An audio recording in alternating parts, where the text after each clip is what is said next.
Una actriz embarazada, una estrella de Hollywood, asesinada brutalmente en su propia casa, con su sangre escribieron la palabra cerdo en la puerta. ¿Quién pudo cometer semejante barbarie? La respuesta, una secta que obedecía ciegamente a un hombre llamado Charles Manson. Los años 60 eran una época de contrastes. Mientras la guerra de Vietnam llenaba de ataúdes las noticias, en California florecía la contracultura, música rock, drogas psicodélicas, comunas hippies y la idea de que se podía vivir fuera de las reglas del sistema. Era la era del haz el amor y no la guerra. Pero en ese mismo escenario de libertad, apareció un hombre que lo torció todo. Su nombre, Charles Manson. Un exconvicto sin rumbo, pero con un carisma oscuro capaz de manipular a cualquiera. A su alrededor reunió a un grupo de jóvenes, muchos de ellos chicas que habían huido de sus casas. Él las alimentaba con LSD, con música, con discursos apocalípticos, y poco a poco, las convirtió en su ejército personal. Manson les hablaba de una guerra que estaba por venir, Helter Skelter, un levantamiento racial que acabaría con la sociedad tal como la conocían. Les prometió que, cuando todo ardiera, la familia sería la nueva élite que gobernaría el mundo. Y para acelerar esa profecía, decidió ensuciar las manos de sus seguidores con sangre inocente. Lo que vendría a continuación no solo sacudiría a Estados Unidos, sino que marcaría el final simbólico del sueño hippie. El crimen en Cielo Drive. La noche del 8 de agosto de 1969, Los Ángeles parecía tranquila.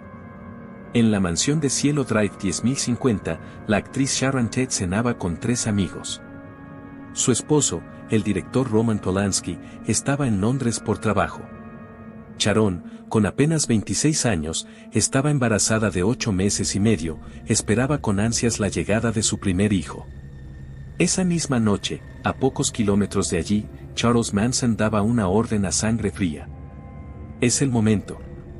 Vayan y háganlo lo más horrible posible. Los encargados fueron 4 de sus seguidores más leales, Tex Watson, Susan Atkins, Patricia Krenwinkel y Linda Kasabian. Conducían un auto por las colinas de Hollywood hasta detenerse frente a la mansión iluminada. Tex cortó los cables del teléfono para que nadie pudiera pedir ayuda. La cacería estaba por empezar. A la 1 de la madrugada, un joven de 18 años llamado Stephen Perrin salía de visitar al cuidador de la propiedad. No tuvo oportunidad, Watson lo interceptó y lo asesinó en su coche. Fue la primera víctima de la noche. Acto seguido, entraron a la casa por la fuerza. Sharon Tate y sus invitados quedaron atrapados en un infierno sin salida. Jesse Ebring, famoso estilista de Hollywood, trató de proteger a Sharon, pero fue abatido sin piedad. Wojtek Frykowski intentó resistirse, golpeando y forcejeando, pero Tex Watson lo redujo con una violencia desmedida.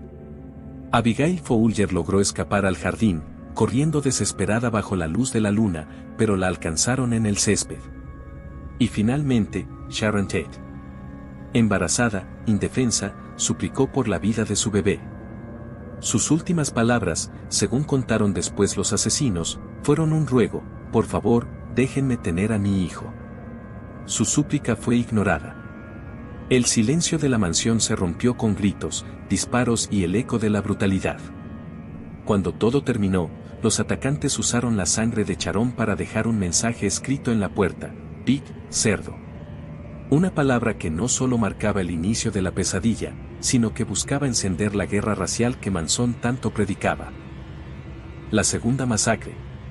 El 9 de agosto de 1969, Manson tomó personalmente el volante de un coche con varios de sus seguidores.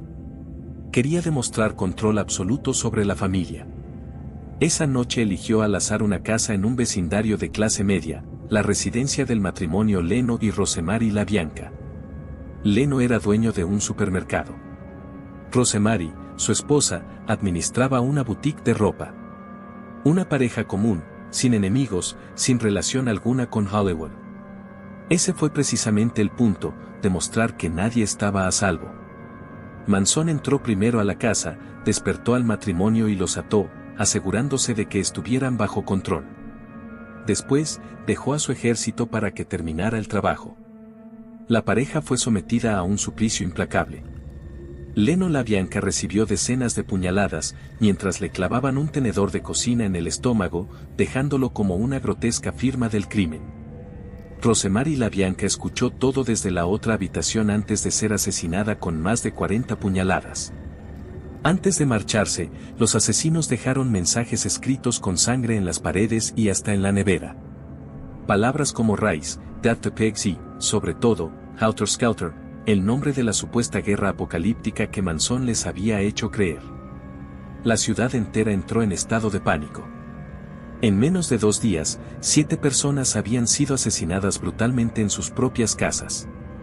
La idea de que cualquiera, rico o pobre, famoso o desconocido, podía ser la próxima víctima, convirtió a Los Ángeles en una ciudad que dormía con miedo. ¿La caída de Manson? Durante semanas, la policía de Los Ángeles estaba desconcertada. 2 masacres horribles, sin conexión aparente, sin móviles claros, sin huellas directas. La prensa especulaba con todo tipo de teorías, ajustes de cuentas, rituales satánicos, drogas. Nadie imaginaba aún que detrás estaba un grupo de jóvenes que se hacían llamar la familia. El primer gran error de Manson fue su propia gente. Susan Atkins, una de las asesinas de Sharon Tate, fue arrestada poco después por un caso menor. En prisión, incapaz de guardar silencio, se jactó ante otras reclusas de lo que había hecho. Yo maté a Sharon Tate, ella me rogó por la vida de su bebé. Aquella confesión escalofriante llegó rápidamente a oídos de las autoridades. La policía comenzó a conectar piezas, un rancho semidesértico llamado Spawn Ranch, donde vivía Manson con sus seguidores, un líder que hablaba de profecías y de una guerra llamada Helter Skelter, y un grupo de jóvenes capaces de obedecerle ciegamente hasta matar. En diciembre de 1969, un operativo policial irrumpió en el rancho.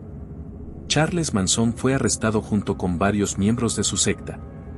Lo encontraron escondido en un diminuto armario, como una rata acorralada. Pero la caída de Manson no terminó ahí. El juicio que siguió se convirtió en un espectáculo sin precedentes. Él y sus seguidoras aparecían sonrientes, con símbolos grabados en la frente, cantando y repitiendo frases que él mismo les dictaba.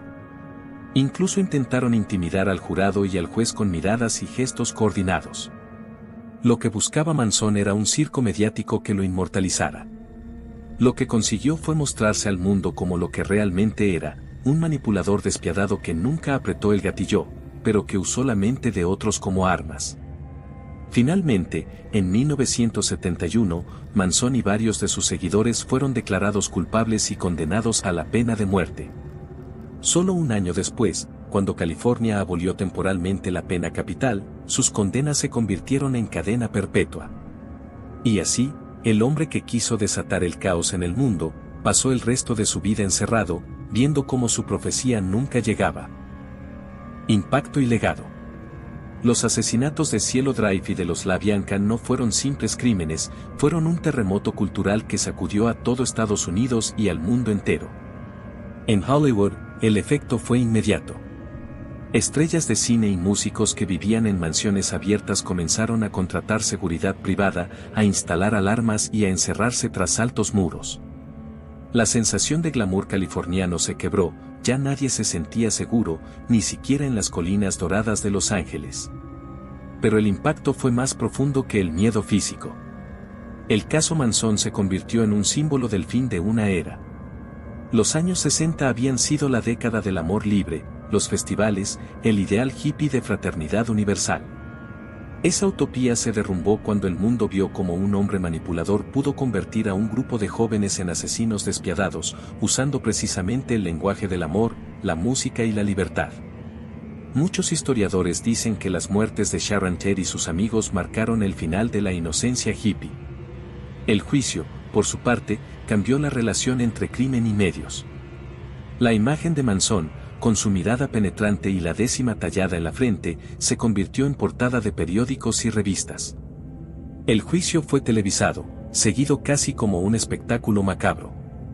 Manson pasó de ser un delincuente callejero a convertirse en un icono del mal, estudiado en universidades, replicado en películas, documentales y canciones. Décadas después, el nombre de Charles Manson sigue despertando escalofríos. Su historia es una advertencia: el carisma, cuando se mezcla con la obsesión y la violencia, puede convertirse en un arma más peligrosa que cualquier cuchillo.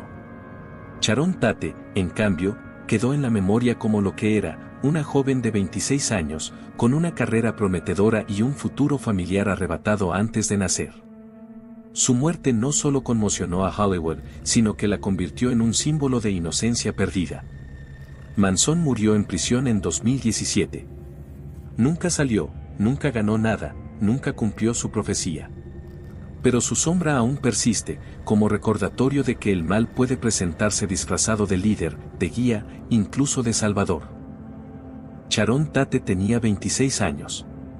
Estaba a 2 semanas de traer a su primer hijo al mundo.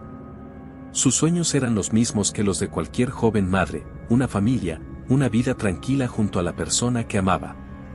Pero esa madrugada, todo fue arrancado con una brutalidad que aún hoy resulta imposible de comprender. Su nombre quedó escrito en los periódicos, en los libros, en las películas, pero no por los papeles que interpretó en la pantalla, sino por el papel que el destino le asignó en una de las noches más oscuras de Hollywood. Charles Manson, en cambio, murió viejo y enfermo, tras medio siglo encerrado en una celda. Nunca cumplió su profecía, nunca lideró ninguna revolución. Solo dejó cicatrices en la memoria colectiva. Lo irónico, lo perturbador, es que Manson buscaba fama, y la consiguió. Pero a un precio: ser recordado no como un líder, no como un profeta, sino como el rostro eterno del mal. Y es aquí donde la historia se vuelve más que un crimen. Se convierte en un espejo. Un espejo que nos advierte del poder de la manipulación, de la fragilidad de la inocencia, y de lo fácil que es para un falso mesías convertir las palabras en cuchillos y las ideas en sangre. En agosto de 1969, en una mansión en las colinas de Los Ángeles, no solo murió Sharon Tate, también murió la inocencia de toda una generación. Y desde entonces, el eco de aquella noche sigue recordándonos que el verdadero horror no necesita monstruos, a veces solo necesita a alguien capaz de convencer a otros de matar por él.